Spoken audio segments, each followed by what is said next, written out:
All right, let's dive into a story that honestly feels like it's straight out of a political thriller. We're talking about a single audio clip, a really high-stakes election, and this terrifying new reality of how AI is being used as a weapon to mess with democracy itself. Yeah, you heard that right. That's the shocking claim observers made about the 2023 parliamentary election in Slovakia. And it just makes you wonder, right? Have we actually crossed a line into a new era where we can't even trust our own eyes and ears? Especially when the fate of an entire country is hanging in the balance? So to really get our heads around how something like this could even happen, we've got to look at what went down in Slovakia. And believe me, what happened there isn't just some local story. It's a massive warning sign for, well, all of us. Okay, so check out this timing. It was absolutely surgical.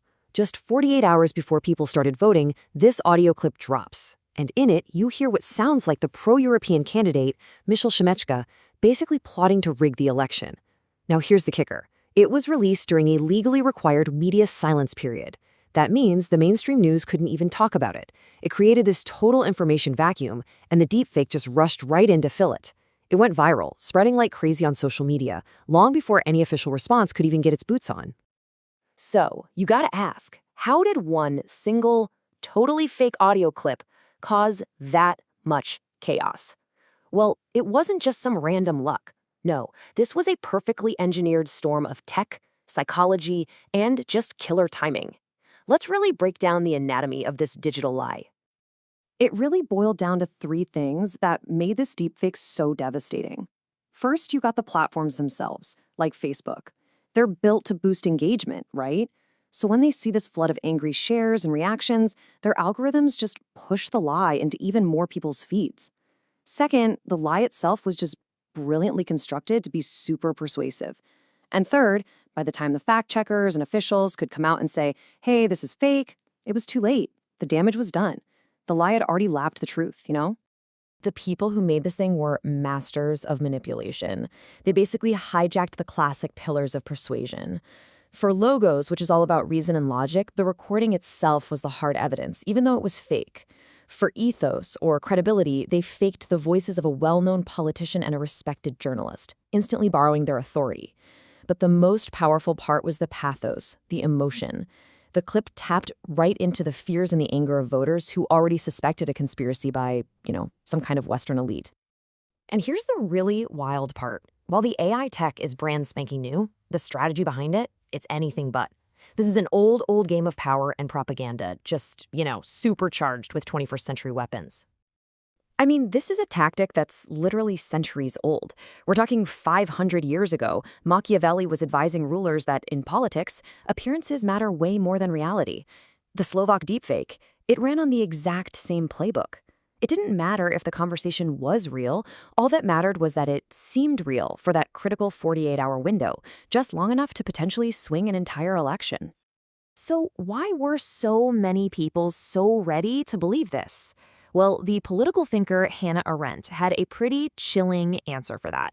She warned that if you feed people a constant diet of propaganda and conspiracy theories, the line between what's real and what's fake just dissolves. The voters in Slovakia have been primed for years by these anti-establishment stories. So for them, the deepfake wasn't some shocking lie. It was just confirmation of what they already thought was true.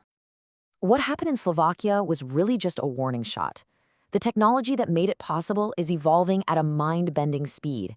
So let's look at how these new generative AI tools are about to become a massive force multiplier for anyone wanting to spread disinformation. So here's the bottom line. AI makes propaganda way cheaper, way faster, and scarily more effective.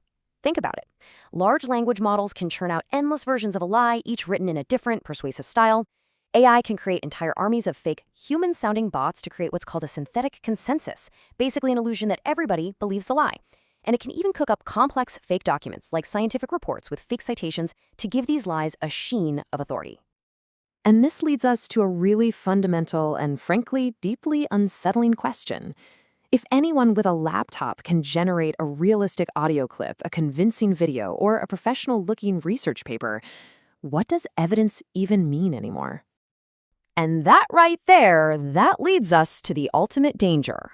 This isn't just about one fake audio clip or one messed up election. This is about the potential collapse of the very foundation of a democratic society, our shared sense of reality. There's actually a name for this. It's called an epistemic crisis. It's what happens when our shared information space, the internet, the news, becomes so polluted with lies and fakes and conspiracies that we can't even agree on basic facts anymore. And I mean, if we can't agree on what's real, how can we possibly have a meaningful debate? How can we govern ourselves? So this is the key takeaway. The real goal of these campaigns might not even be to make you believe one specific lie. It's to get you to a point of pure exhaustion and cynicism where you just don't believe anything anymore. The goal is to destroy trust itself, because once that's gone, the whole democratic process just grinds to a halt. And that leaves us with what might be the defining challenge of our time. As AI keeps blurring the line between what's real and what's manufactured, the fight for truth becomes more critical than ever. And this question isn't just for governments or big tech companies, it's for every single one of us. In a world of synthetic reality, how in the world do we protect actual reality?